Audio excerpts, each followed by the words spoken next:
Olá, boa noite a todos. Boa noite aos participantes que vão chegando.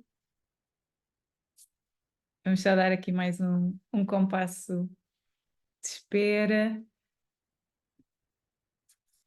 Alguns ainda estão a entrar. E para começarmos todos juntos. Então, mais uma vez, obrigada pela vossa presença. Eu sou Cláudia Gomes. Bem-vindos a mais uma noite de webinars. Estes que são os webinars temáticos da APOC 2024 e agradecer uma vez mais também a vossa presença. Esta noite não será exceção, tal como as anteriores, e iremos ter como convidado o Dr. Sérgio Silva, que eu passarei a apresentar daqui a pouco. Não sei se ele já está por aí. Sérgio, já pode ligar também a sua câmara e o áudio.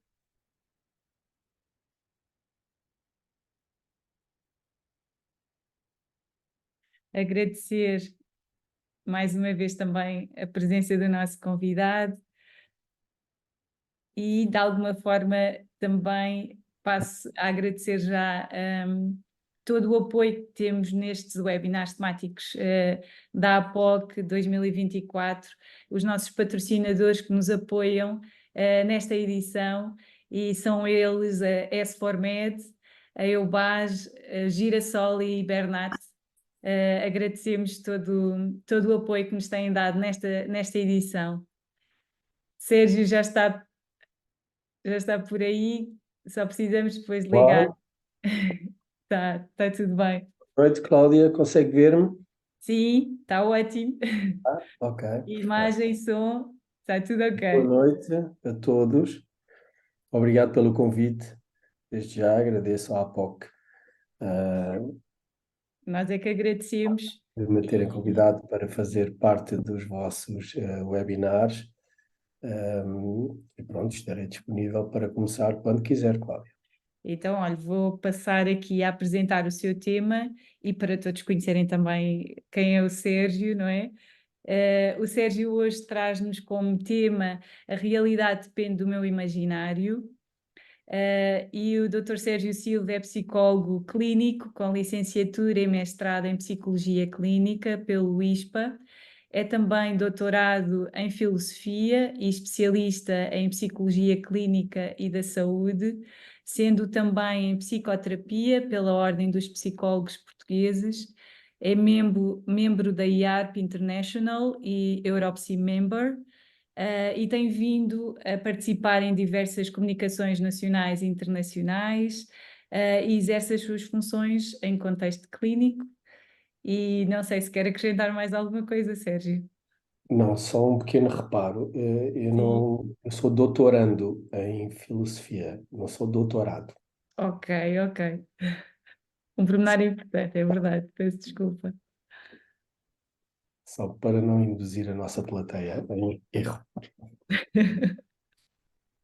Certamente que não. Então, Sérgio, passo-lhe a palavra. Muito bem. Então, boa noite mais uma vez. Hoje vou tentar falar um pouco sobre um caso que eu tive há sensivelmente 19 anos, mais ou menos 18 anos. É um caso que continua muito atual dentro do registro da psicologia clínica e do meu trabalho terapêutico. É um caso que está muito relacionado com a área da psicossomática e que, acima de tudo, abrange este lado do imaginário. O imaginário sobre o qual eu irei falar, ele não está conotado com a ilusão. Ele resulta de uma construção onde participam vários elementos que derivam do espaço mental e que se vão articulando até construir um novo espaço, que chamarei de real.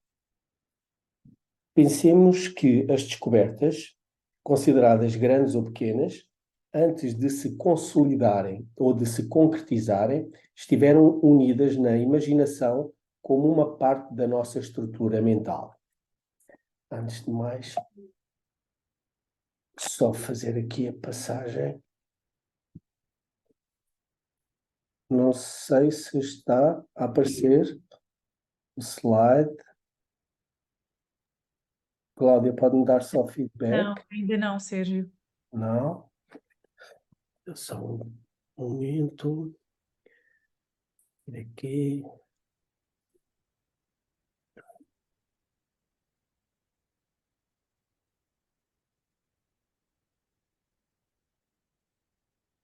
E Agora, agora? sim, já está a aparecer. Creio que está tudo ok. Ok. A minha imagem não está sobreposta, pois não? Não, está tudo bem. Hum, Perdão. Então, deixe-me ver aqui onde é que eu estava. Temos que pensar que os primeiros traços de imaginação humana fundem-se nas experiências relacionais mais precoces. É nas relações precoces que o bebê mantém com os outros, na maioria das vezes representado pela mãe, que surge a primeira relação entre a imaginação e a realidade. Este imaginário articula-se com uma percepção sobre o mundo. Quando ele é despertado, põe em marcha todo um tempo que está implícito ao desenvolvimento do ser humano. Um passado onde estão as experiências vividas, um presente que acolhe o momento e o espaço que ainda não se deu, mas que já é tido em conta, o futuro.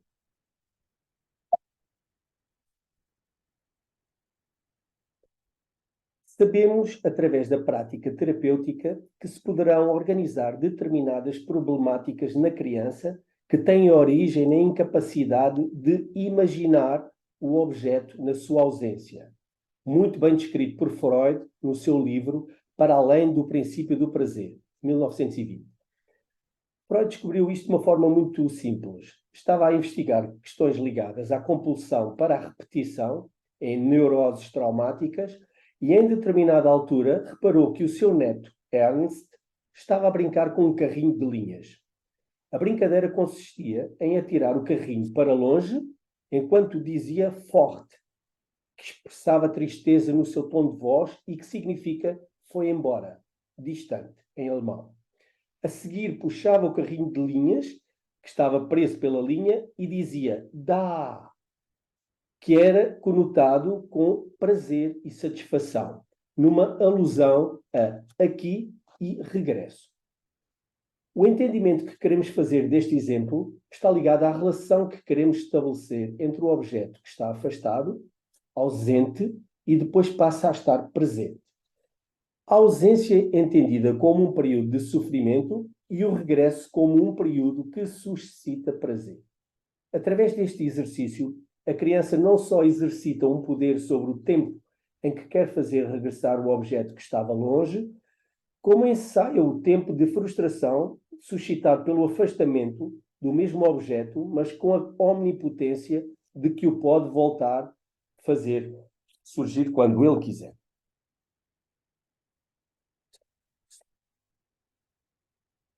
O poder de organizar a presença na ausência e de introduzir controle sobre este facto, trazem uma sensação de poder sobre um estado emocional que a criança associa como sendo potencialmente frustrante. Através desta capacidade imaginativa, o ser humano gera uma operacionalidade sobre estados emocionais desagradáveis. Este ensaiar de poder sobre processos mentais que podem levar ao sofrimento e que são fundamentais para gerar uma sensação de confiança sobre um mundo potencialmente frustrante em que a criança cresce. O que iremos falar, no caso que apresentarei a seguir, é um imaginário trabalhado num espaço que nos permite utilizar um potencial de criação de uma nova imagem. Este espaço está ligado à transformação. Concebe o diferente e, simultaneamente, o novo. Este imaginário promove a relação através da diferença, pela imagem que não é a mesma, substituição da imagem refletida por uma imagem reflexiva.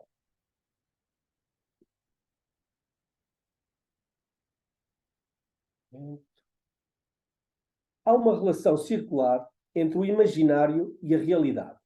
Esta relação permite que ambas se mudem mutuamente. Uma influencia a outra. Ou melhor, o imaginário influencia a construção da realidade. E a realidade, percebida e subjetiva, como todas as realidades, influencia o imaginário. O espaço do imaginário tem características próprias porque vive numa dinâmica ligada à aproximação de domínios distintos, através da criação de novas imagens. E, assim, no surgimento deste conflito interno entre estes dois domínios diferentes, da imaginação e da realidade, o sujeito poderá tentar arranjar uma correspondência funcional, onde o imaginário tenha lugar na realidade e que possa fazer com que ambas se fundam ou confundam, atingindo um equilíbrio, uma dança a dois. Ao aproximar realidades distintas, o sujeito descobre numa delas, ou em ambas, características que até então não tinha conseguido perceber. Assim, a sua visão é enriquecida com a comparação que acaba de fazer.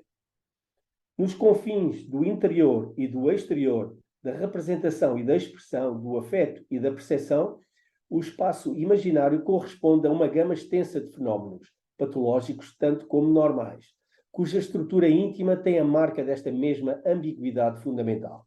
Samuel. No caso que irei apresentar, através da abordagem ao imaginário e à sua relevância na patologia psicossomática, surgirá um segundo espaço ligado a este processo, onde ocorre a verbalização, o espaço narrativo.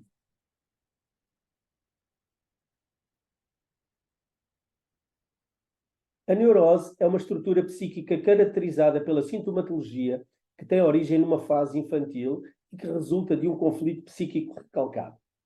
A histeria é uma neurose que pode ter sintomatologia física orgânica. Sem haver uma doença física evidente, o problema poderá ter uma natureza psicológica. Pelo menos foi isso que Freud tentou descrever num dos seus casos mais famosos com a paciente Elisabeth von R. A forma como um conflito mental derivado da sexualidade poderá derivar numa histeria de conversão, onde o sintoma se converte no corpo.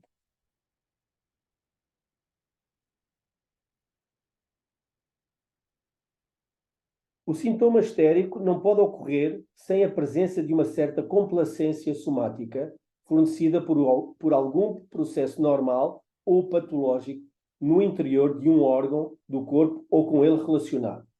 Porém, não se produz mais de uma vez e é do caráter do sintoma histérico a capacidade de se repetir, a menos que tenha uma significação psíquica, um sentido. O sintoma histérico não traz em si esse sentido, mas este é-lhe emprestado e, em cada caso, pode ser diferente dependendo da natureza dos pensamentos suprimidos que lutam por se expressar. Os processos psíquicos, em todas as psiconeuroses, são os mesmos durante um extenso percurso, até que entre em cena a complacência sintomática, que proporciona aos processos psíquicos inconscientes uma saída no corpo. Quando esse fator não se faz presente, surge da situação total algo diferente de um sintoma histérico, mas ainda de natureza igual, uma fobia, talvez, ou uma ideia obsessiva. Em suma, um sintoma psíquico. Os motivos para adoecer poderão ter a sua origem na infância. A menina, sedenta de amor, que a contragosto partilha com os irmãos a afeição dos pais, percebe que, se adoecer, as atenções ficam todas voltadas para ela. Quando se constata uma histeria, não há como falar em inocência de pensamentos, no sentido usado pelos pais e educadores. Mas quando não há nenhum conhecimento no inconsciente acerca dos processos sexuais, tampouco surge qualquer sintoma histérico. Há como que um traço conservador no caráter das neuroses. Uma vez formado, se possível, o sintoma é preservado, mesmo que o paciente que nele encontrou a expressão tenha perdido o seu significado. Há uma tendência à conversão do sintoma psíquico. É tão difícil a produção de um sintoma dessa natureza, são tantas as condições favorecedoras necessárias à transposição de uma excitação puramente psíquica para o corporal, conversão, perdão, e é tão raro dispor-se da complacência somática necessária à conversão que o impulso para a descarga da excitação, vinda do inconsciente, utiliza, tanto quanto possível, qualquer via de descarga já transitável. Sabemos que a forma de expressão preferida na conversão é uma linguagem sem palavras. O sintoma histérico fala de outra forma, fala através do corpo. Bebe da mesma fonte que a linguagem, fonte que o corpo fornece, mas através das suas possibilidades expressivas mais elementares, que se encontram integralmente na elaboração onírica. É necessário determinar, neste caso, a relação existente entre o imaginário e uma determinada forma de somatização. Esta relação passa por uma forma específica de recalcamento, o recalcamento do imaginário. Na somatização histérica, o recalcamento falha. É isto que fará a correspondência com o sintoma conversivo. Em conformidade com o modelo freudiano da formação sintomática, o insucesso do recalcamento fará com que possa surgir o retorno do que foi recalcado. Assim, tanto a histeria como o sonho são constituintes do corpo imaginário, numa projeção inconsciente, que consegue, através das condensações e deslocamentos, a passagem do literal ao figurado. Vamos passar agora para a primeira sessão. Fui buscar a Magda à sala de espera, onde aguardava acompanhada pela sua mãe. Foi a primeira vez que a vi arrastar a perna. Era à esquerda. Não se tratava de cochear simplesmente, mas um arrastar da perna que não deixava ninguém indiferente. O tronco dobrava-se para a frente e a perna ficava para trás, tendo depois que ser arrastada para acompanhar o movimento do corpo. Quando a perna ficava alinhada com o eixo corporal, podia sair para qualquer lado, esquerda, direita, descrevendo por vezes um círculo, inclusive, no ar, só depois atingindo o solo. A cada passada sucedia-se outra completamente diferente dentro deste nível. Indiquei as 2 cadeiras disponíveis no gabinete, onde se poderiam sentar. Depois da mãe, a menina toma o seu lugar na cadeira que restava. Reparei que ela tem uma postura adulta. Senta-se muito direita enquanto observa o gabinete. Apercebi-me que olha para os desenhos postos de outras crianças e pergunto: "Gostas?" "Sim", respondeu. A mãe interveio. "Ela está a olhar porque já fez desenhos com a psicóloga que a acompanhou na escola. Ela gostava muito dela, mas a doutora disse-me que o caso da minha filha não poderia ser acompanhado por ela." Magda continua a olhar para os desenhos enquanto a mãe fala. Eu pergunto: "Gostarias de ver um desenho teu pendurado na parede?" A menina responde: "Gostava." Magda mantém as costas bem encostadas na cadeira e as pernas alinhadas numa postura bastante formal e cuidada. As suas mãos estão escondidas debaixo das pernas e assim se manterão até ao final da sessão. Magda tem 9 anos. Tem 2 irmãos, um rapaz com 18 anos e uma rapariga com 17 anos, ambos estudantes. É uma menina de estatura média. Segundo a mãe, Magda nasceu de uma gravidez planeada. O meu marido pediu-me para termos mais um filho, uma vez que já tínhamos 2. De princípio fiquei apreensiva porque já tinham passado alguns anos sob a gravidez dos outros 2. Para além disso, estava a fazer um tratamento às varizes, inclusive vaginais, o que poderia influenciar a gravidez, segundo o meu médico de família. Mas depois do tratamento, achei que era boa altura para engravidar e foi. Magda nasceu de 9 meses de um parto fácil. Mais fácil que o dos irmãos, diz a mãe. A menina começou a andar sozinha com 1 ano de idade. A casa em que viviam, na altura, tinha 2 quartos, cozinha e sala. Assim, num quarto dormiam os pais, no outro dormiam os irmãos. A partir do 1º ano de vida, a Magda passou a dormir no quarto dos irmãos. Primeiramente, a menina começou a dormir na cama da irmã, mas rapidamente passou para a cama do irmão, com o qual dormiu até há 2 anos atrás. Foi nesta altura que mudaram de casa e foi a primeira vez que o sintoma surgiu. Segundo a mãe, ela diz que a irmã é muito fria. A Magda identifica-se muito mais com o irmão. Aliás, para ser igual ao irmão, só lhe falta uma pilinha. A irmã tem um feitio pior, responde muito. Nesta altura, a menina esboça o movimento para interromper a mãe e acaba mesmo por fazê-lo, dizendo: agora já me pareço mais com a mana, já respondo mais. Quando chegou a altura de entrar para o infantário, diz a mãe, era o pai que a levava. E a cada degrau que subia, parava e dizia: meninos não, meninos não.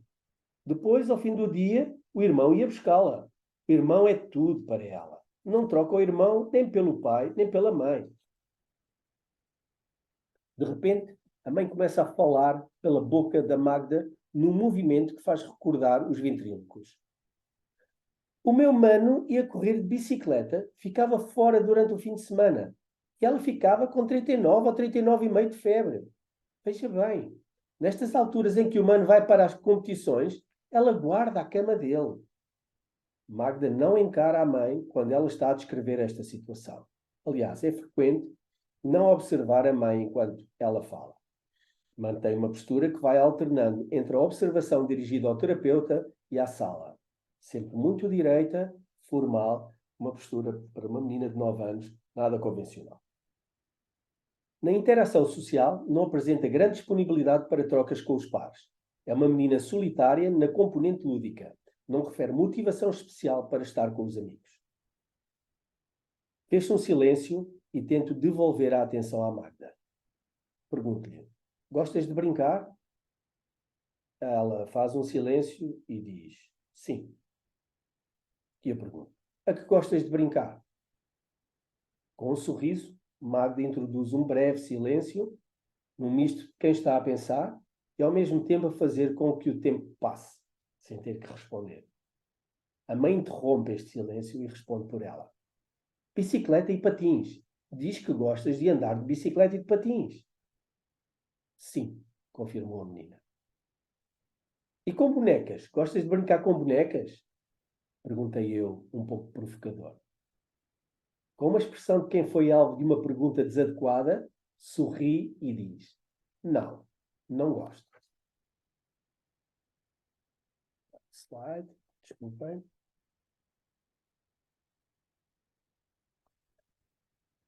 A mãe da Magda contou-nos que o problema na perna da menina tinha surgido mais ou menos após as duas terem ido assistir à demolição da casa onde a família vivia.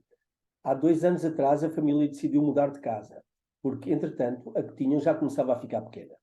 Quando disseram à menina que a casa velha iria ser demolida, Magda ficou muito triste, como conta a mãe. Ela pediu-me para ir assistir. Na véspera, quase não dormiu. Levantou-se muito cedo e fomos assistir as duas à demolição. Aquilo fez-lhe muita impressão, mas ela quase não chorou e fez muita força para se controlar.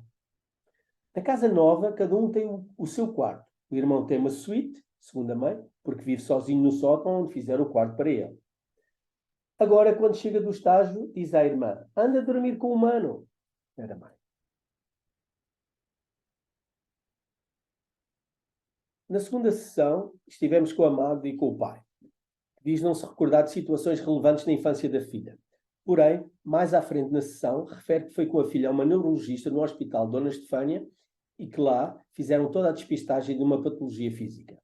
Numa das consultas, a determinada altura, a médica pediu a Magda para caminhar no consultório, para que pudesse visualizar a marcha da menina. E ela andou sem cochear, refere o pai. Segundo o mesmo, Magda apresenta 2 fases no cochear. A primeira é o arrastar, que se manifesta com mais frequência. A outra é mandar o joelho para cima num movimento descontrolado. Pedi ao pai para clarificar e ele pediu autorização à Magda. Posso? A menina respondeu que sim, e então o pai levantou-se e simulou o andar de Magda.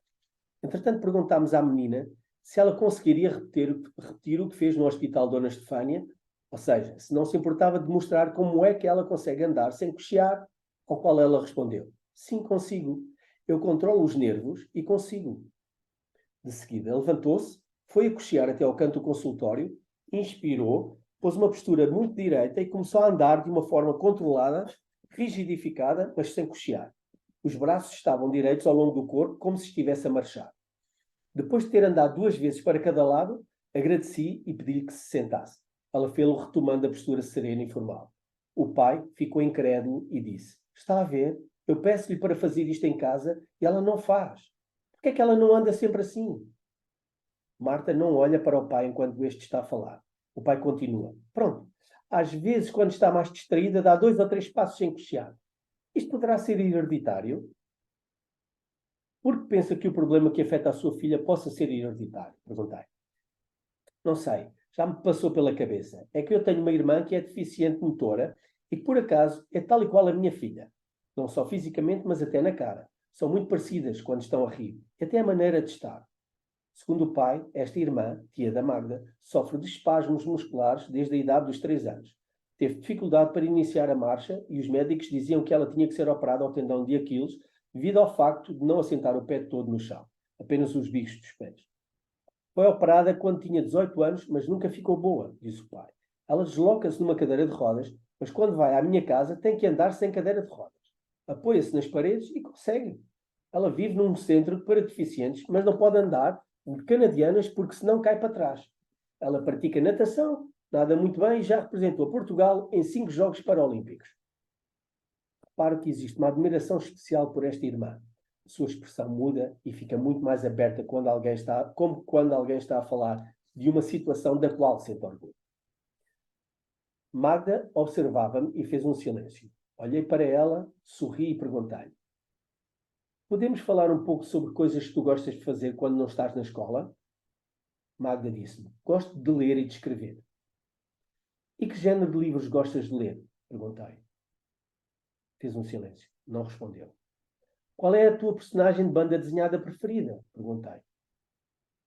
Fez outro silêncio e não respondeu. A sessão terminou. Não terminou ainda, só um momento. Não terminou a sessão da Magda, que ela ainda respondeu. Magda fez um silêncio muito longo, mantendo um sorriso muito tenue nos lábios, fixando-me vivamente nos olhos. Permaneceu assim até que me disse: não tenho palavras para descrever aquilo que gosto. 9 anos. Magda apresentava um olhar meio, profundo e penetrante. Uma menina doce, com olhos grandes e com expressão facial empática e cativante. Colocava-se na relação com alguma sensualidade, muito feminina, com uma postura natural, nada forçada. Esta sensualidade era dissimulada, não era apelativa, não gritava por atenção. Ela procurava conhecer-me e dava espaço para que esse conhecimento pudesse surgir naturalmente, respeitando o tempo e ritmos da relação terapêutica. Mostrava-se colaborante, apresentando disponibilidade, compreensão e interesse. O corpo funciona como um amplificador dos sentimentos, um amplificador dos afetos, porque nos mostra a face visível da dualidade mente-corpo, numa relação interno-externo. Em Magda acontece uma coisa curiosa. Por vezes parece que esta comunicação não é permitida. Entra num duplo movimento de investimento-desinvestimento, em que, se por um lado parece querer colaborar, e aqui parece sobreadaptada à relação terapêutica, por outro lado desinveste quando percebe que se vai expor. Desta forma não se permite um investimento emocional. Assim, manter uma postura retraída e as mãos debaixo das pernas vai ser uma imagem de marca nas primeiras sessões. Em Magda, o corpo falava como uma continuidade da expressão afetiva.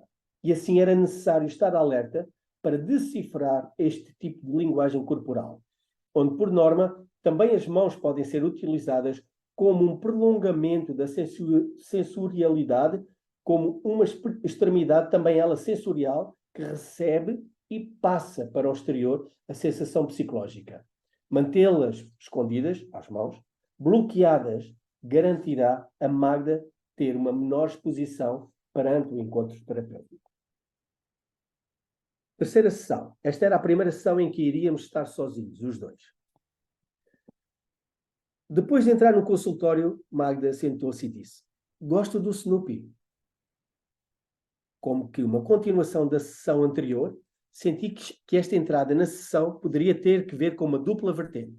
A de diminuir a ansiedade através do controle do material que poderia ser abordado, deixando assim uma margem mínima para tudo aquilo que eu pudesse perguntar, que ela não conseguisse controlar, e ao mesmo tempo mostrar-me que afinal tem mais interesses do que aqueles que demonstrou na última sessão. Do Snoopy? E o que te atrai no Snoopy? Perguntei eu. Ela disse, gosto dele. Eu digo, já reparaste como é interessante a forma como o Snoopy dorme fora de casa, quando tem o seu espaço lá dentro? E o equilíbrio que é preciso ter para não cair do telhado? Porque será que ele não dorme dentro de casa? Tentei perceber que tipo de relação existe entre a Magda e esta casa nova. Fatores poderiam estar na base desta animosidade por este novo local. Começo a pensar em questões que tenham que ver com o espaço. É certo que houve uma mudança do espaço-casa, mas parece existir também uma invasão no sentido de a terem expulso do quarto-cama, espaço, com o irmão, onde ela dormia. Talvez ele não goste do que está lá dentro, respondeu a menina. Eu, por exemplo, gostava mais da outra casa, porque era pequena. Eu pergunto, sentias-te mais confortável? Ela diz, nesta casa, às vezes ando de um lado para o outro e não encontro ninguém, enquanto na outra casa estavam todos mais próximos de mim. Parecia que a criança falava como se estivesse perdida numa nova relação, numa nova casa, como se estivesse perdido o seu objeto relacional e se sentisse afastada na relação objetal. O outro já esteve mais próximo.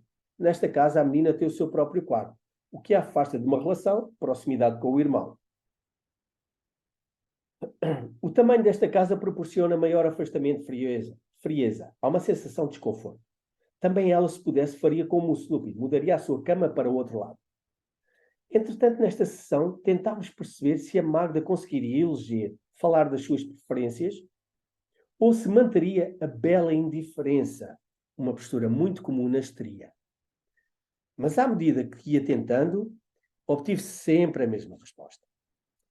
Tanto um como o outro, gosto dos dois, são todos iguais, não sei, etc. Magda não queria assumir uma escolha. Manter-se no anonimato seria muito mais seguro. Tens amigos na tua escola? Perguntei. Magda diz, tenho. Tens um amigo ou amiga que tu gostes mais? Não, gosto de todos por igual. Em determinada altura perguntámos que género de brincadeiras Magda preferia.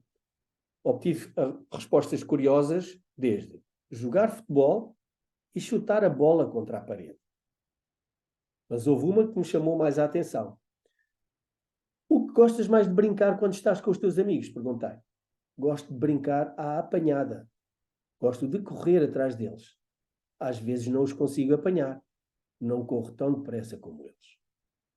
Reparo que a menina tenta controlar as lágrimas neste momento. Eu pergunto, ficas triste quando isso acontece, Magda? Tentando disfarçar as lágrimas que a qualquer altura podiam saltar dos olhos, diz, não fico triste. Esboça um sorriso, mordendo os lábios de forma suave, retomando a postura normal, muito direita, conseguindo fazer desaparecer a iminência de uma lágrima que podia correr no rosto. De repente percebi que tinha desaparecido muito mais do que uma lágrima. Tinha desaparecido a tonalidade emocional inteira. Magda tinha acabado de fazer desaparecer o afeto que estava ligado a este episódio. Lembro-me de ter pensado que era estranho uma menina querer brincar à apanhada, uma vez que esta brincadeira poderia ser vivida com frustração pelo handicap na perna. Na primeira sessão, a mãe de Magda tinha-me dito que ela era uma excelente aluna. Isto é só simples, confessava orgulhosamente. Eu pergunto, sabes que provavelmente tens alguns amigos teus que gostariam de ser tão bons alunos como tu és, mas não conseguem? Achas que isso os deixa tristes? Será que a Magda conseguiria expressar emoções se, ao invés de estarmos a falar dela, pudéssemos projetá-las no outro? É certo que nem eu sabia muito bem porque é que estava a tentar perceber este fenómeno e desta forma, mas sentia que começava a surgir uma grande dificuldade. A possibilidade de me confrontar com uma realidade que podia ser e não ser ao mesmo tempo. Ser polimorfa. Ao mesmo tempo, sentia que eu próprio poderia ficar preso nesta incapacidade de brincar ao jogo da Magda. Eu próprio poderia não conseguir jogar o jogo para o qual tinha sido convocado, que era ajudar na recuperação da Magda. Estava a ter bastante dificuldade para conseguir aceder ao mundo emocional da menina. A dificuldade que ela sentia de se expressar não seria beneficiada com uma abordagem direta. Teria que haver uma forma de eu poder entrar naquele mundo que parecia estanque. Algo que me permitisse entrar no seu mundo sem que isso fosse sentido como ameaçador. Eu próprio não sabia muito bem qual seria o caminho. Este é um espaço fundamental na experiência clínica. O espaço do não saber. Independentemente do que quer que eu pudesse fazer, sentia que tinha que criar um canal que subsidiasse esta projetividade. Algum espaço onde ela pudesse ser, sem ser. Teria de ser um canal comunicacional, um canal projetivo, onde esta menina pudesse aderir a uma personagem, a um duplo simbólico. Não sabia o que poderia resultar deste movimento. Mas intuitivamente pareceu-me importante bater às várias portas deste espaço relacional e tentar perceber qual a adesão que poderia surgir destes múltiplos habitantes que estavam por trás destas portas, destes seres sem rostos que vivem numa histeria conversiva. Quem é esta menina? O que será que ela sente? Recordo-me ter feito esta pergunta várias vezes para dentro. Magda respondeu-me: sim, se calhar ficam tristes. Então é normal ficarmos tristes quando não podemos fazer algumas coisas que gostaríamos de fazer. Não é, Magda? Disse eu. Magda respondeu: é melhor não falar sobre isso. Falar pressupõe a personificação de uma relação, estabelecer o diálogo. É abordar e ser abordado numa mesma frequência que nos aproxima, que nos faz conhecer e ser conhecidos. Para além da palavra se poder cristalizar no espaço e no tempo. Esta menina não pode falar, mas o seu corpo fala. Fala uma linguagem que ninguém percebe. Sentia medo de me poder comportar como um surdo, como mais um que não consegue escutar. Se o corpo da menina falava, então eu tinha que afinar as minhas ferramentas para compreender esta linguagem. António Coimbra de Matos fala de uma vicariância sexual, como um canal que seria aberto para substituir um outro que faliu. Se eu abrisse um canal projetivo que pudesse utilizar a vasta projeção que existe na histeria, em que ao mesmo tempo ela pudesse aceder a algum conteúdo interno, por norma não tangível, e que este processo escapasse à censura interna, será que isto poderia ajudar no desenvolvimento das sessões? Conceder um espaço onde ela pudesse funcionar como se, utilizando uma aproximação, a coberta realização simbólica, como se fosse autêntica. Algo que pudéssemos chamar de vicariância projetiva. Um canal onde a fantasia pudesse fluir, mas enquadrada no contexto específico da família, funcionando esta como um membro sobre o qual nós faríamos incidir a conversão, através de uma escolha de complacência relacional entre mim e ela, fomentando a passagem do corpo real ao corpo imaginário. Se nesse espaço, que teria que ser constitutivo da relação, pudesse surgir um tempo onde a inscrição pudesse ser apessoal, onde ela pudesse ser outro, será que assim Magda poderia, neste balanceamento histérico de ser e não ser, conseguir aceder ao seu mundo interno? Se tivermos em conta o que Sami Ali diz sobre o sonho e o funcionamento onírico, podemos entender que acontece que o sonho é apenas uma parte da função onírica. Considero efetivamente que, a par do sonho noturno, há equivalentes do sonho, a saber, o fantasma, a fantasia, a alucinação, o afeto, a ilusão, a crença, o jogo, a transferência, etc. Todos estes fenómenos que nascem igualmente da projeção. Esse mesmo poder de criar uma realidade à qual se adere, mas que, no entanto, não são exatamente o sonho, porque se encontram mais ou menos modificados pela consciência vigente. Seja como for, importa compreender que não se tratam de fatos isolados, mas de fenómenos aparentados que derivam do mesmo fenómeno fundamental, o sonho, e que a partir daí constituam aquilo que chamo de função do imaginário.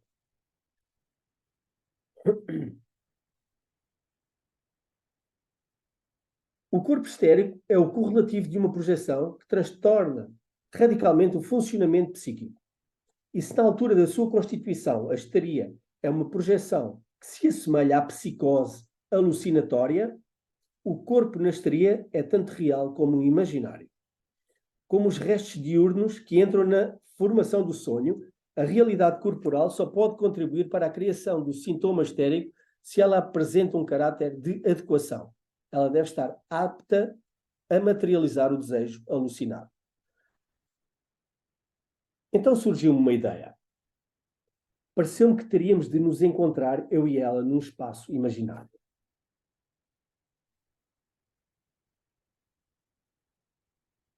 Ia só passar.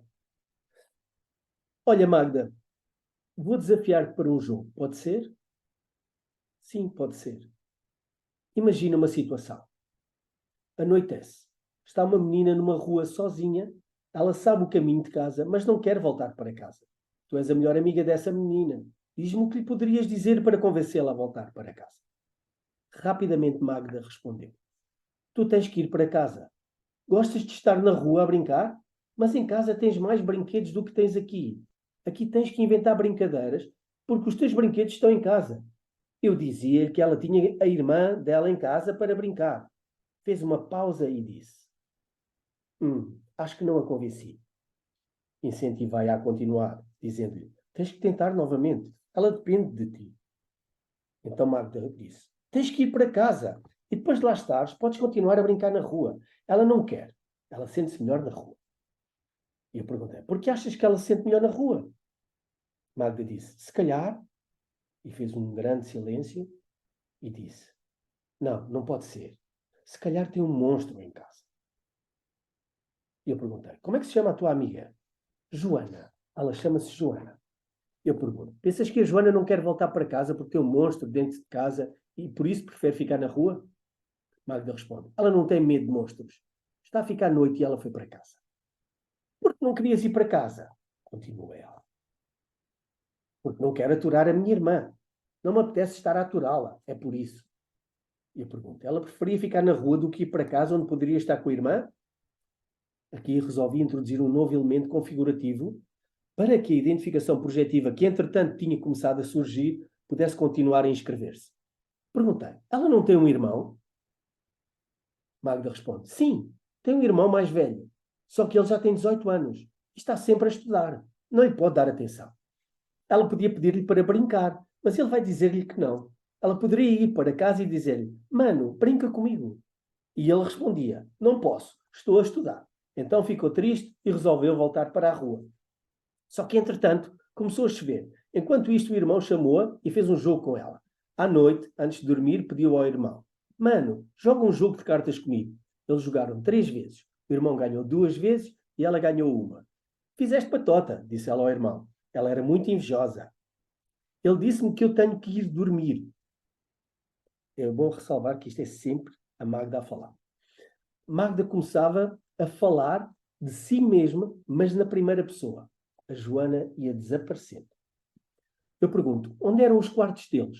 Magda diz: os dois viviam no segundo andar. Cada um tinha o seu quarto ou dormiam os dois juntos? Perguntei eu. Magda diz: não dormiam juntos, mas à noite a Joana foi para o quarto do irmão e deitou-se ao lado dele.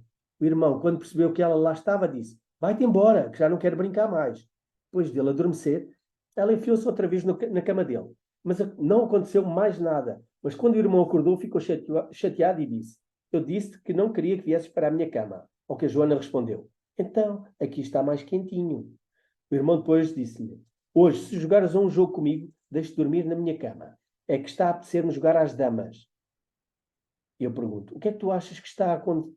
O que é que tu achas estar a acontecer para que a Joana queira dormir com o irmão? Porque é que ele gosta tanto de ficar com ele? Magda responde: ela chega-se para perto dele para ficar quentinha. Não se agarra, encosta-se só a ele. E o irmão fica quietinho quando ela está encostada a ele. E os pais dela, o que dizem? Perguntei eu. Magda diz: ai, Joana, não podes dormir com o teu irmão. Tu estavas doente. Estavas doente, não te esqueças. Ela pegou a doença ao irmão, mas a mãe ficou contente porque ele ficava em casa a tomar conta da Joana e assim como o irmão também estava doente, ela ficou a tomar conta dele. Qual era a doença da Joana? Perguntei. Magda diz: tinha, ai, como se chama? Tinha varicela. E o irmão também ficou com varicela. Ficaram os dois em casa a ver televisão deitados na cama, mas depois a mãe lembrou-se que tinha que ficar em casa a tomar conta dos dois, porque como estavam de cama e não podiam levantar, alguém tinha que fazer o almoço. Bom, esta sessão vai continuar numa descrição e num ritmo de cadência incrível, até a um fim. Eu tive imensa dificuldade em conseguir tirar notas nesta sessão, e eu raramente tiro notas nas minhas sessões, mas se não tivesse feito isto, tinha perdido todo este tesouro. No fim da sessão, eu perguntei à Magda: onde estava o pai da Joana? Magda responde: o pai morreu. Deixa-me só passar aqui o próximo. Não iremos analisar a riqueza destes elementos que surgiram nesta sessão, porque eles vão surgir mais à frente novamente. Era só para realçar aqui um mecanismo projetivo que apareceu na conivência do acesso a este imaginário. O corpo está repleto de um imaginário que o desrealiza. A somatização deve ser concebida em correlação positiva com a projeção. Este pressuposto requer a nossa atenção, porque a projeção surge então na histeria como sendo um potencializador do sintoma histérico. Mas o que presenciei nesta sessão não foi algo que se possa ligar à formação da histeria nesta menina, mas um equivalente do retorno do recalcado. Existiu um acesso a um dos equivalentes do sonho, a fantasia. Uma realidade que não é sonho, mas que resulta de um movimento projetivo, ao qual o sujeito adere, projetando-se nele. Facultámos o espaço, e desta vez não no corpo, onde um equivalente do sonho pode ser inscrito. Estou aqui a tentar ser um pouco mais rápido, estou a ver as horas e não me faltam aqui um bocadinho. É por isso que foi inicialmente vivenciado como uma realidade, se refrata agora na atividade vigil. Se torna uma imagem na qual se reconhece a inadequação relativamente ao real. Por conseguinte, uma pseudo-realidade. Uma realidade como se, que a elaboração interpretativa transferencial, tirando precisamente esta dupla referência do consciente e inconsciente, tudo se passa com efeito como se encarrega de reconduzir ao demoníaco da repetição.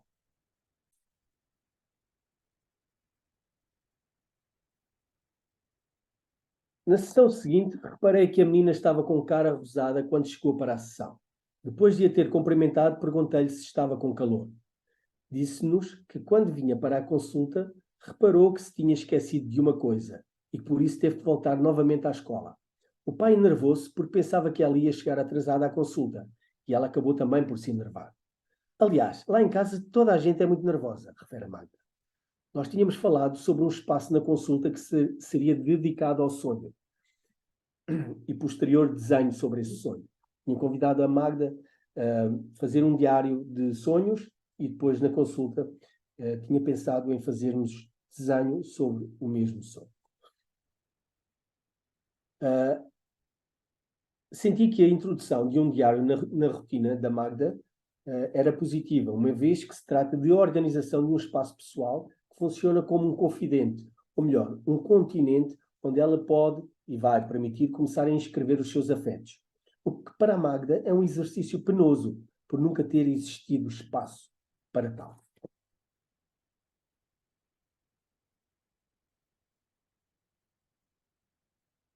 Como o sonho só existe se for recordado, têm que existir vestígios que possam ajudar a recordar o mesmo. E esse é o papel que cabe ao afeto. De que forma é que os sonhos podem ser reativados no processo terapêutico? O afeto é a pedra basilar neste conteúdo, porque é o afeto que vai servir como uma mola real para que se aceda ao sonho. O que lembramos no sonho é a carga afetiva que determinados elementos contêm e é na capacidade de aceder a esse afeto sonhado que nos pode fazer relembrá-lo, vivê-lo acordado. Sentimos que a vontade de estar consigo própria, de estabelecer um diálogo pessoal interno, começava a surgir. Percebi que este aspecto poderia ser trabalhado nesta sessão e então disse-lhe: os diários servem para escrever coisas que acontecem na nossa vida, não é? Ela disse: sim. Depois de falar um pouco sobre diários, perguntei-lhe: olha, Magda, lembras-te do jogo que fizemos na semana passada? Queres fazer outro parecido? Ela disse: sim. Então imagina que aquela menina da semana passada, a tua amiga Joana, tem um diário. Ela tem uma coisa que a deixa muito triste e vai escrevê-lo no seu diário. O que achas que possa ser? Magda pensou por algum tempo e disse: ela era muito magrinha. Era conhecida pelo palitinho da escola. E era também muito pequenina. Os meninos chamavam-lhe a Joaninha Pequenina. Ela ficava muito chateada, mas não queria que a família soubesse. Então escreveu o que sentia no seu diário para a família não saber. Pensou que podia escrever numa folhinha e esconder para ninguém ficar a saber. Isto foi numa sexta-feira, mas no dia seguinte, no sábado, a mãe da Joana foi limpar o quarto e descobriu o papel. E assim ficou a saber o que se tinha passado. Depois a mãe foi contar tudo ao irmão e ao pai. E então o irmão deu uma sugestão. Ó pai, e se fôssemos dizer à Joana que a mãe encontrou o papel com aquilo que ela escreveu? Isto é sempre a Magda a falar. Então foram ter com a Joana e contaram-lhe tudo. Mais tarde a Joana perguntou-lhes: como é que descobriram o meu diário? Ao que eles responderam: quando quiser esconder um segredo, esconde-o noutro sítio, porque o quarto é limpo todas as semanas. Então a Joana foi esconder o papel na casa de banho, na gaveta dos remédios. Só que o irmão dela constipou-se, precisou de ir buscar um remédio à gaveta e descobriu o papel. Eu digo, um papel onde a Joana tinha escrito um segredo que ela queria que ninguém soubesse. Magda diz, o papel dizia: eu hoje passei um dia muito mau. Chamaram-me pequenina e magrinha. O elogio de magrinha eu até gostei, mas de ser pequenina não. Então ela comeu muitos danoninhos e ficou muito grande. Comeu, comeu, comeu e assim cresceu muito e engordou. Quando chegou à escola ninguém a conhecia. Quem és tu? Uma nova aluna? Perguntavam os colegas. Não, eu sou a Joana, respondeu ela. Depois foi para casa e escreveu no caderno dos dias maus. Mas pensou, no meu quarto encontraram um papel. Na casa de banho encontraram outro papel. Então começou a andar pela casa toda e encontrou a mala do irmão, que era jogador de basquete. E resolveu esconder lá o papel. Só que quando o irmão foi pegar no saco para ir para o treino, encontrou o papel e foi mostrá-lo à mãe e ao pai. Eu digo, Joana, estavas a ter muita dificuldade em encontrar um sítio seguro para guardar o teu segredo. O que é que estava escrito neste papel? Sou gorda e grande, disse ela. Eu digo, a Joana tinha tentado mudar a sua imagem, mas não gostou do aspecto final. Como é que a Joana se sentia agora depois de perceber que o seu segredo tinha sido descoberto? Magda disse, mal. E a mãe disse, eu vou à escola e vou resolver isto. Então foram para a escola, foram falar com a diretora. E a diretora disse, mas não é só a sua filha que chamam nomes, é a mais crianças. Eu sei, respondeu a mãe, mas eu não quero que chamem nomes à Joana, porque ela anda a esconder papéis, e eu não gosto. Entretanto, a sessão estava a chegar ao fim, e eu pergunto, Magda, sabes como é que acabou esta história? Ela disse, não. Eu digo, a Joana continuou a escrever no seu diário, e percebeu que podia escrever no mesmo caderno as coisas boas e as coisas más. Não precisava de andar a escrever numa folha separada os dias maus. Existiam locais seguros onde ela podia revelar os seus segredos e que nem a mãe, nem o pai, nem o irmão teria acesso a este espaço, porque era só da Joana. E assim a Joana percebeu que esse diário era seguro e começou a confiar nele. Utilizou-o para escrever tudo o que ela quis. Ainda que as pessoas conseguissem encontrar o diário, nunca conseguiriam abri-lo, porque para isso era preciso uma chave. E a única pessoa que tinha acesso a essa chave era a Joana. E assim, ao longo do tempo, ela escreveu muito nesse diário. Foi o que eu lhe disse. Um momento.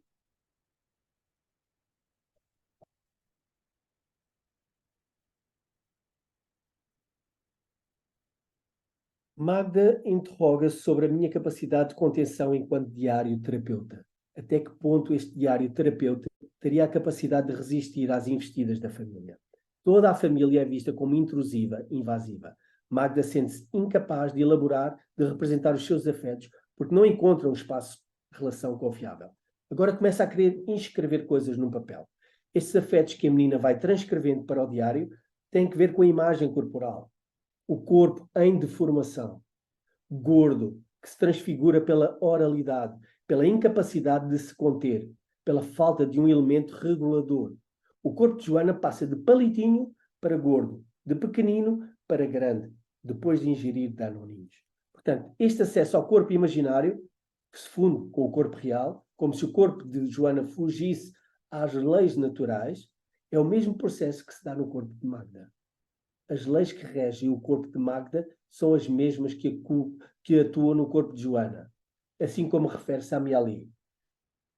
Passo a citar. Se a histérica se comporta nas suas paralisias e outras manifestações como se a anatomia não existisse, ou como se dela não tivesse nenhum conhecimento, é porque, de imediato, ela põe em jogo o corpo imaginário. Este não é uma realidade corporal em si, mas a sua transposição fantástica. Transposição que se apoia, por um lado, no corpo real e, por outro lado, numa representação visual imediata que a língua falada funda, linguagem em que os órgãos são tomados no sentido vulgar, popular do nome que têm. A perna é a perna até à inserção da coxa. O braço é a extremidade superior, como se vê sob a roupa. Fim de citação. Ao mesmo tempo, também podemos pensar a relação que se estabelece entre esta imagem corporal e a crítica externa. Joana tem no início desta história um corpo que é gozado pelos outros meninos. A menina sente-se mal com esta situação, tal como Magda, que sente vergonha quando as pessoas olham para ela. Magda disse-me um dia: o pior que me podem fazer é pararem na rua a olhar para mim. 3 pontos sobressaem nesta sessão: a questão da fusão entre o corpo real e o corpo imaginário, a incapacidade de encontrar na casa família um espaço seguro e não invasivo, a capacidade de se projetar, ou seja, corpo, identidade, espaço e imaginário. Sessão seguinte. Vamos falando sobre a questão que liga o cansaço à maior dificuldade de andar. Entretanto, mais ou menos a meio da sessão, diz: esta semana não sonhei. Eu disse: não faz mal, Magda. Sabes que nem sempre nos lembramos dos nossos sonhos. O facto de não te lembrares dos teus também não é preocupante.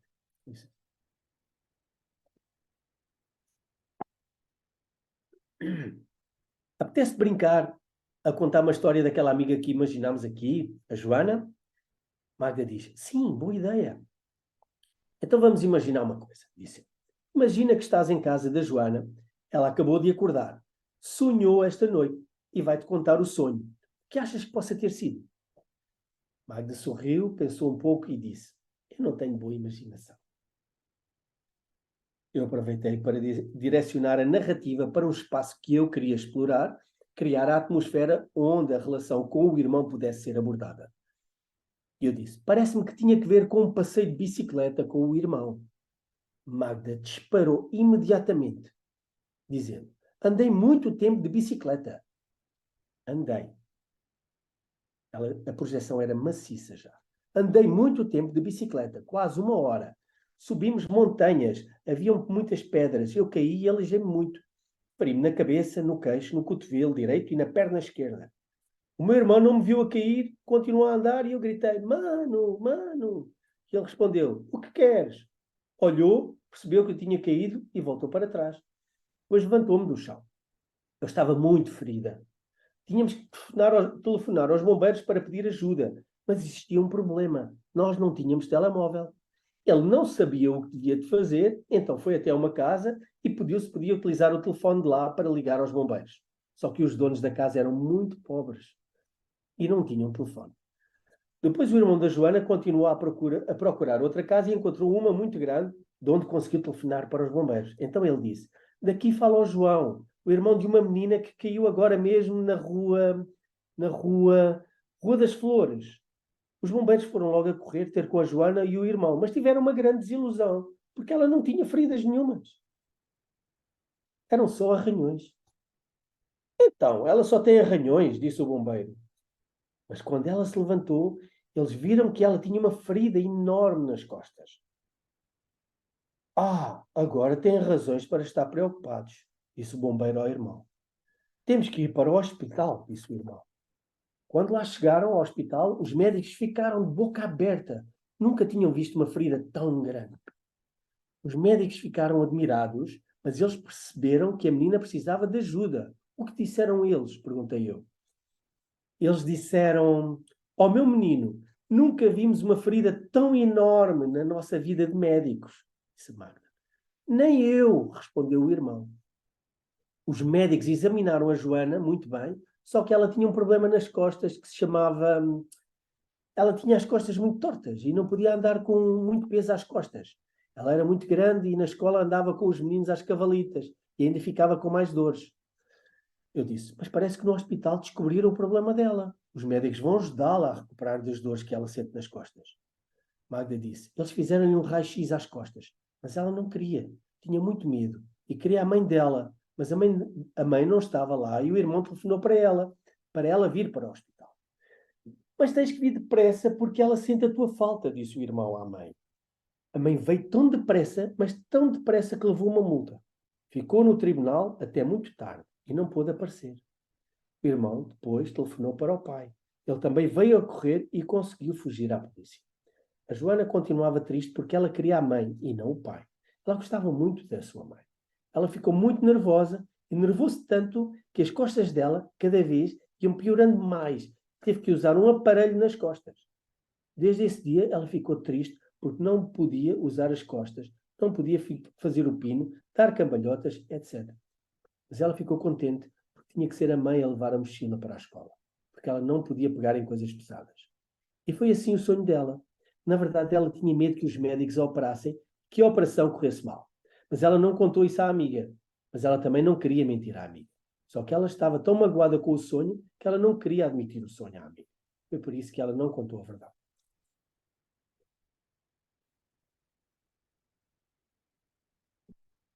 Eu disse, como se contarmos os nossos medos aos outros, eles pudessem tornar realidade. Magda fez um silêncio prolongado. Eu disse, passado um tempo que estivemos em silêncio, sabes que a Joana me contou o fim do sonho?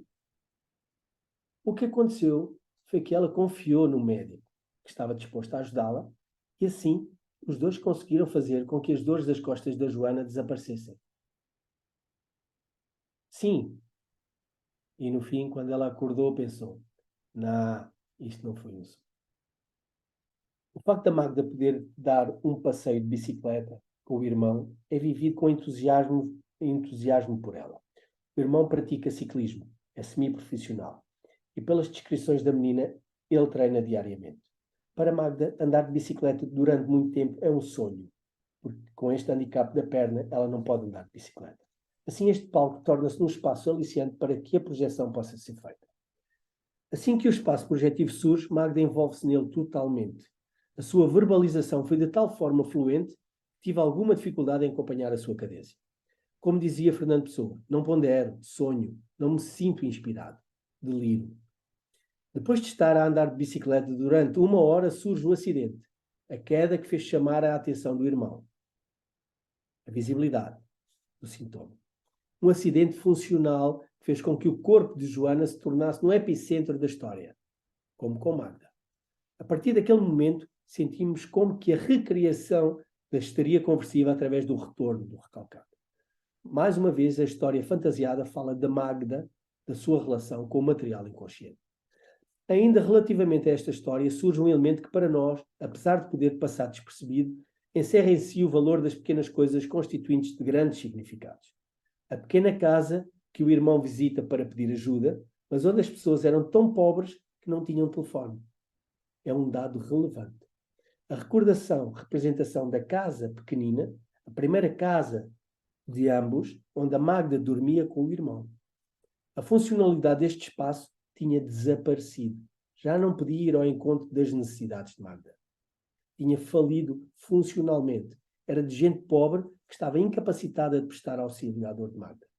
A falência de recursos cuidadores pelos prestadores de cuidados afetivos. Depois de ser chamada, a mãe fica retida pela polícia. Não consegue chegar a Magda porque entra em excessos, desta vez de velocidade. Entretanto, o pai lá consegue furar a perseguição policial, mas não era a ele que Magda queria naquele momento. De qualquer das formas, este pai arranja maneira de ultrapassar os contratempos, os imprevistos, e acaba por auxiliar Magda. O pai consegue chegar à menina enquanto a mãe não consegue. Por fim, a questão da capacidade de confiança. Depositar as suas angústias num objeto que Magda vai descobrindo como sendo seguro. Mas não sem antes sentir a ambivalência de poder ou não confiar. Ela tinha medo de ser operada e que a operação corresse mal. Por isso não queria tocar nesse assunto com a amiga. Parece que falava do medo de confiar num cirurgião, depois ele a desiludisse. Esta intervenção cirúrgica surge como sendo a relação terapêutica. É o terapeuta que é posto em causa. O terapeuta e, acima de tudo, a relação terapêutica. A dúvida é plena de um contexto onde Magda sente que não se sabe se o objeto externo é ou não confiável. Por fim, tenta securizá-la, envolvendo um final de história onde a confiança e a esperança ajudam Joana. E simultaneamente poderão ajudar Magda. Magda duvida que isto tenha sido somente uma história. Ela sabe que estamos muito mais perto dela própria do que da Joana. E ainda assim fica tranquila. Concluindo, o movimento mais evidente é a passagem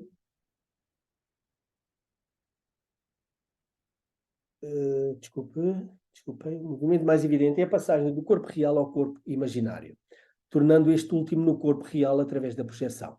Existe uma forte correlação entre a linha teórica que sustenta o pensamento psicossomático na histeria conversiva e as projeções narradas por Magda. O espaço invadido pela mãe, o espaço relacional perdido com o irmão, o espaço presente desadaptado. Ritmos, a intermitência relacional, provocando o medo, a insegurança. Ritmos corporais desajustados. O corpo, uma corporalidade voraz, que se por um lado se inscreve numa mediação que pode dar atenção, que serve como um catalisador para a atenção dos outros, que a menina acaba por confundir com afeto. Por outro lado, espelha um corpo não amado, não aceite. E a identidade, o dentro e o fora, o interno e externo. Como poderei ser eu? Terei que ser outro para atingir coisas que eu não consigo obter. Um homem é um potencial de possíveis, penso eu. Um homem sonhou que adormeceu e então começou a sonhar dentro desse sonho. E nesse sonho, dentro do sonho, voltou a adormecer. Só um momento que eu vou passar o slide. Não. Só. Vou retomar. Um homem sonhou que adormeceu. E então começou a sonhar dentro desse sonho. E nesse sonho, dentro do sonho, voltou a adormecer e a sonhar. E assim por diante. Num sonho que parecia não ter fim. Haviam vidas dentro de vidas e cada sonho dentro de outro sonho era uma vida. Quando acordou, percebeu que era Adão, o primeiro homem que criámos, e que sonhava a vida de todos os outros homens depois dele. E disse assim o primeiro homem, como um bebê adulto: não sou só o primeiro homem, sou também o último, porque todos os homens vivem dentro de mim. Afonso Cruz. A infância é muito mais do que a soma das nossas lembranças. Temos que ser capazes de lhe somar a nossa infância, como diz Gaston Bachelard. Muito obrigado. Terminei. Só passar aqui. Não sei se ainda temos tempo para mostrar alguns desenhos da Magda. Sim, Sérgio. Sim? Sim, se for de uma forma breve, acho que ainda Breve, podemos sim. ter Eu vou essa. comentar assim a fundo os desenhos. Este foi um dos desenhos que Magda fez num sonho que teve, em que estava no seu quarto, rodeada de chamas. Ela estava deitada, esta é a cama, o que se vê é vermelho, e está uma menina quase sem relevo deitada na cama, como um palitinho. As chamas, de qualquer das formas, não chegam à cama, e ela descreve este sonho como tendo uma vela protetora que a protegeu das chamas. Como podem reparar, esta vela tem um pouco de vela, parece um elemento um pouco mais fálico do que propriamente uma vela que a protege de noite das chamas da noite. Este é outro sonho que Magda tem, numa circunstância que está muito assustada, em que tinha entrado um monstro num quarto, também num sonho, e as roupas esvoaçaram. Não me recordo muito bem da interpretação que fiz naquela altura, e esta é a casa que Magda desenhou, a nova casa, uma casa já maior, com 2 andares.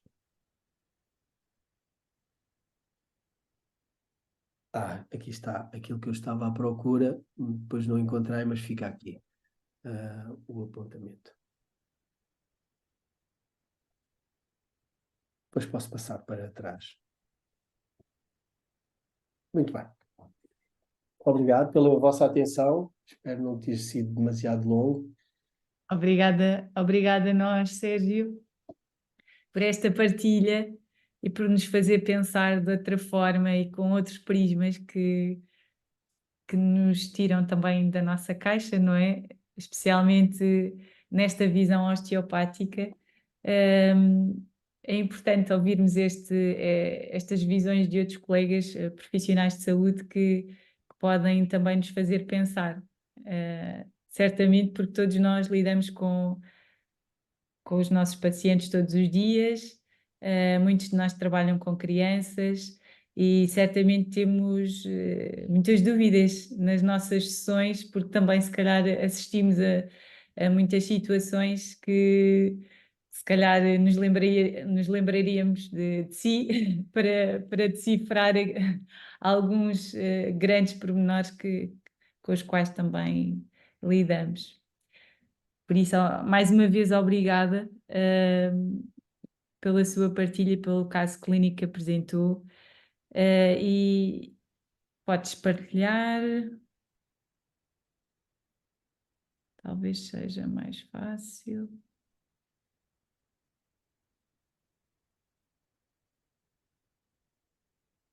Consegue ouvir-me na mesma, Sérgio? Ouvi-la perfeitamente, sim. Pronto.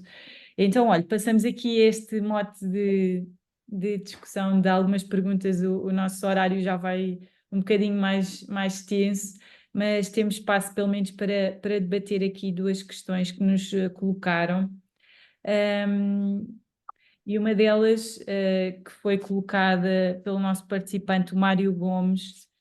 O Mário pergunta que ferramentas é que o Sérgio considera que nós, enquanto profissionais de saúde, quer sejamos osteopatas, psicólogos, certamente, mas outras profissões também ligadas à saúde, que não psicólogos, não é? Que têm essa visão mais direcionada.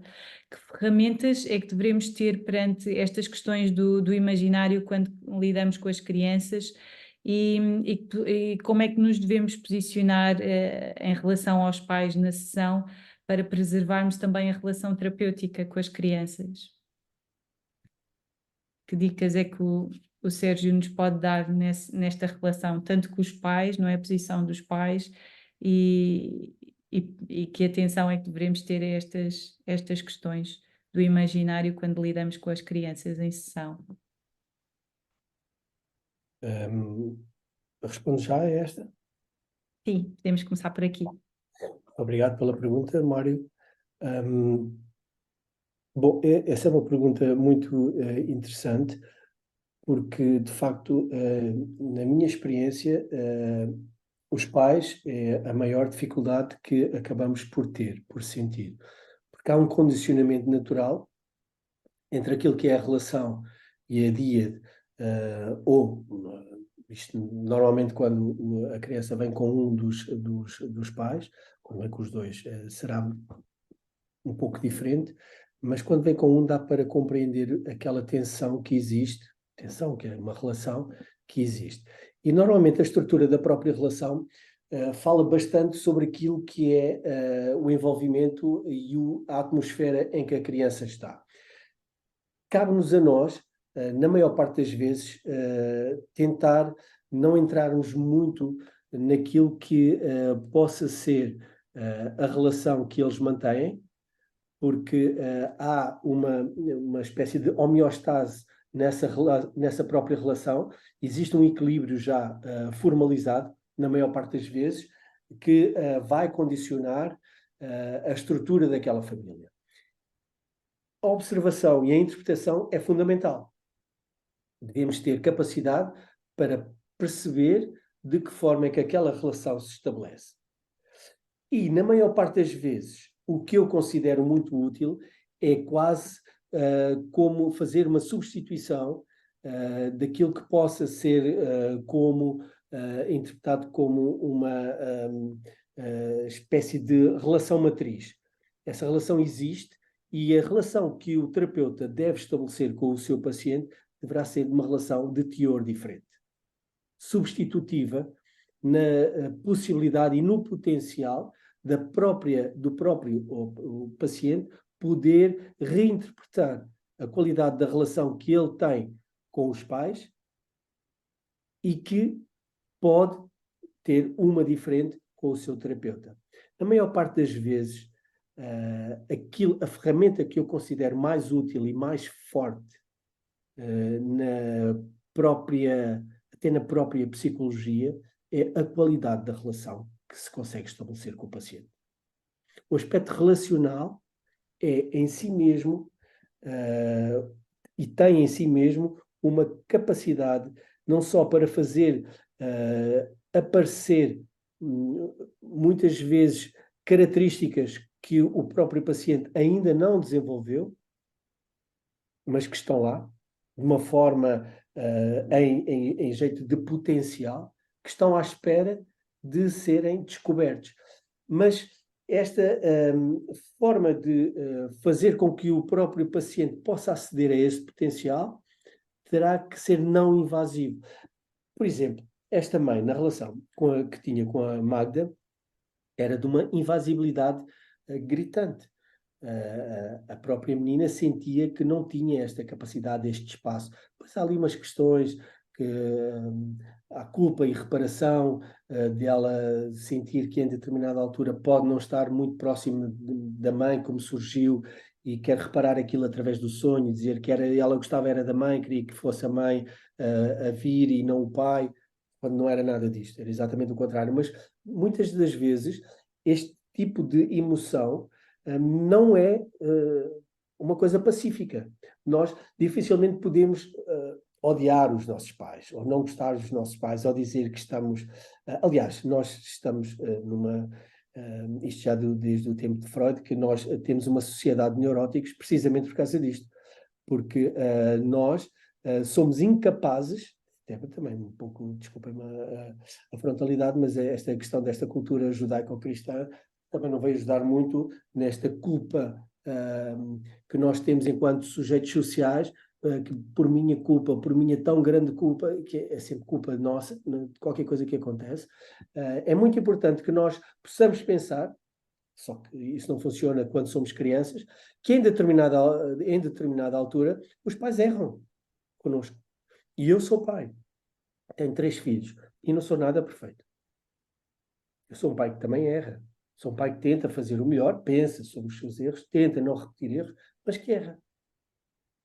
E esta questão de, por vezes, os pais se colocarem numa posição em que sabem tudo, fazem tudo bem feito, deixam as crianças numa posição desigual, em que muitas vezes as crianças se sentem que os pais presumem ser perfeitos e aparentam ser perfeitos, e as crianças até aceitam isso porque são menores e não conseguem, menores crianças, não é serem menores, é serem crianças mesmo, e não conseguem ter ali um espírito crítico, nem fazer um teste da realidade, e pensam que se os pais são assim tão perfeitos e eles não são assim tão perfeitos, é porque não são tão bons como os pais. E muitas vezes este espaço neurótico do sujeito imperfeito, do sujeito da culpa, do sujeito que não consegue fazer determinadas coisas, que é só o ambiente natural do sujeito humano, muitas vezes é negligenciado e não é vivido porque a nossa sociedade também não permite que o sujeito humano transpareça toda esta fragilidade. E temos muita dificuldade em fazê-lo. E voltando à sua pergunta, quando voltamos ou quando recebemos um paciente, temos de estar disponíveis para perceber e pensar que a pessoa que está à nossa frente é mais um como nós, frágil. E que muitas vezes temos que saltar aquela relação do braço de ferro, da parentalidade, do exercício da parentalidade que o pai ou a mãe mantém com aquela criança. Nós estamos a outro nível. Obrigada, Sérgio. Creio que pelo menos o Mário já deve estar esclarecido também em relação a esta questão, e eu acho que é comum a todos. Acho que ficaríamos aqui a ouvir o Sérgio e a debater tantos outros temas e a pensar em conjunto, não é? Outra questão que ainda nos colocaram, vamos tentar ser mais breves, em relação aos distúrbios alimentares, a Joana Ferreira questiona também que atenção é que devemos ter a este tipo de casos, Sérgio, principalmente numa fase mais pediátrica, e que atenção especial é que devemos ter a estas situações dos distúrbios alimentares. se há recalcamentos associados, se estes temas que apresentou hoje também se podemos relacionar com estas condições. Sim, podemos relacionar, é uma ótima pergunta. É muito engraçado, é muito curioso que esse tema vai surgindo cada vez mais na clínica. E nós não temos muitas vezes consciência de onde é que estas coisas muitas vezes começaram. Por exemplo, tanto na anorexia, na bulimia, como no binge, o que acontece é que há uma desregulação em termos da forma de comer. Mas se pensarmos muitas vezes na relação precoce, na mamada, no biberon, quantos de nós é que já viu uma mãe a interpretar o choro do seu filho como fome? Ou quase sempre como fome. Não é? Interpretar quando tem fome. O bebê começa a chorar. E a mãe, tipicamente, não todas, felizmente, não todas, mas muitas mães, o que fazem para sossegar o bebê é dar-lhe ou a mama ou comida.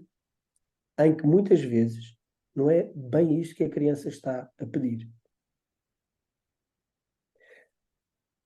Para já, há uma desincronia naquilo que é pedido e naquilo que é fornecido. Muitas vezes são cólicas, frio, Coisas muito diversas, é verdade. O choro do bebê pode ter. umas coisas, não é? E muitas mães entendem isto como fome. Porque o que é facto é que a criança, quando tem um biberon na boca, depois de beber um biberon, ela acalma e até adormece. Mas será que era esta a necessidade da criança?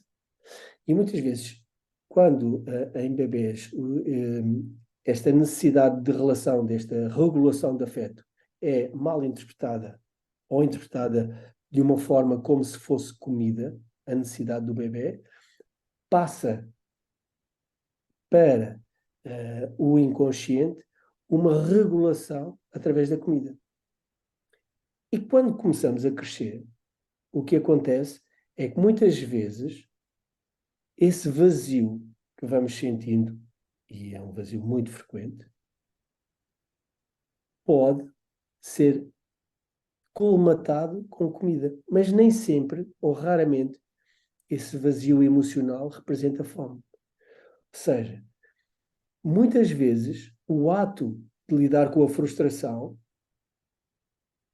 passa a ser comprometido ou substituído pela ingestão alimentar. Ou pela regulação afetiva e emocional através da regulação através da comida. O que traz problemas gravíssimos, principalmente aqueles assaltos ao frigorífico, como se houve pacientes que às vezes relatam essas coisas de à noite fazerem assaltos ao frigorífico, mas se tentar perceber porque é que fazem isso, há sempre uma razão emocional por trás. E raramente é fome. Mas aprenderam, por falta de autorregulação, que no início não é uma autorregulação, uma heterorregulação que tem que funcionar, são os pais que ajudam a regular a parte emocional. Quando isto não funciona, o que fica, de facto, no terreno é a utilização da comida para regular. Porque é como se aquele enfartamento criasse ali uma sensação de plenitude, pelo menos em termos físicos, o estômago fica cheio e a pessoa parece que colmatou um vazio qualquer. Mas não, o problema emocional continua lá e depois temos outro problema a seguir. É a culpabilidade por ter feito aquilo que fez. E isto é uma bola de neve, realmente, em relação à comida.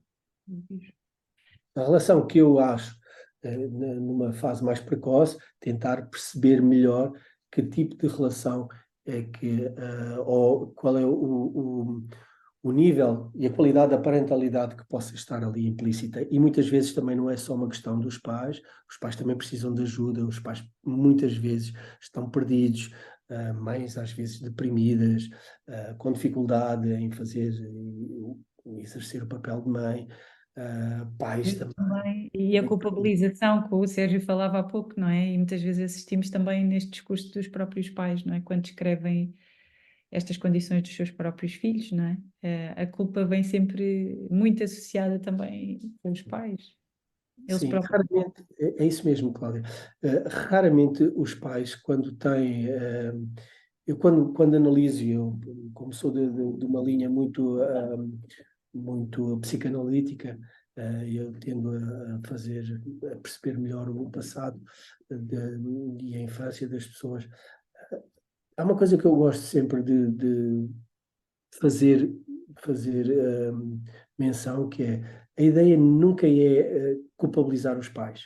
A ideia não é fazer com que, a partir da terapia, da psicoterapia, as pessoas saibam apontar o dedo com um significado diferente aos pais. A ideia é a compreensão que é preciso gerar para que o próprio paciente consiga olhar para a relação que teve com os pais e perceber a limitação que aqueles pais tinham, porque não sabiam fazer de outra maneira, mas que não o fizeram por mal na maior parte das vezes. E esta correspondência, quando surge depois no adulto, que é capaz de se pensar, o melhor que podemos fazer é ressignificar este passado. Olhar para trás, perceber, e que nós, enquanto pais, também estamos a condicionar os nossos filhos.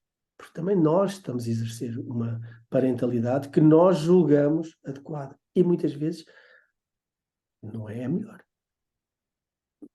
Mas Também para tem nós, de imperfeições, como estava a dizer há pouco, não é? exato. Obrigada, Sérgio. Obrigada por esta partilha. Gostei muito e acredito que os participantes também, pelo menos do feedback que nos estão a fazer chegar. Infelizmente não vamos ter tempo para mais questões, mas agradecemos desde já toda a disponibilidade que o Dr. Sérgio Silva teve para connosco. Agradecer também uma vez mais aos nossos patrocinadores que também tornam possível estes nossos webinars temáticos 2024.